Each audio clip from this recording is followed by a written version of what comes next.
Hello, ಇವತ್ತು ನಮ್ಮ taste ಬಡ್ಡಿಗೆ ಒಂದು ಸ್ವೀಟ್ ಆಗಿರುವಂತಹ ಅರೇಬಿಯನ್ ಪುಡಿಂಗ್ ಮಾಡಿಕೊಡುವ ಬನ್ನಿ. ಮೊದಲು ಹಾಲು ಮತ್ತು ಸಕ್ಕರೆ ಹಾಕಿ ಬಾಯ್ಲ್ ಮಾಡ್ಲಿಕ್ಕೆ ಇಡೋಣ.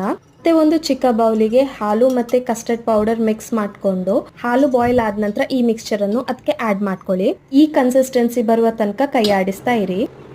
ಇನ್ನೊಂದು ಬೌಲಲ್ಲಿ ಕ್ರೀಮ್ ಮತ್ತು ಕಂಡೆನ್ಸ್ಡ್ ಮಿಲ್ಕ್ ಅನ್ನು ಮಿಕ್ಸ್ ಮಾಡಿ ಇಟ್ಕೊಂಡಿರಿ. ನಾನಿಲ್ಲಿ ಸರ್ಕಲ್ ಶೇಪಲ್ಲಿ ಬ್ರೆಡನ್ನು ಕಟ್ ಮಾಡಿದ್ದೇನೆ.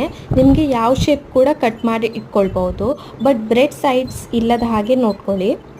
ಮತ್ತು ಒಂದು layer bread, next layer custard, ಅದರ ನೆಕ್ಸ್ಟ್ ಕಂಡೆನ್ಸ್ಡ್ ಕ್ರೀಮ್ ಹಾಕಿ ರಿಪೀಟ್ ಮಾಡ್ಕೊಂಡಿರಿ.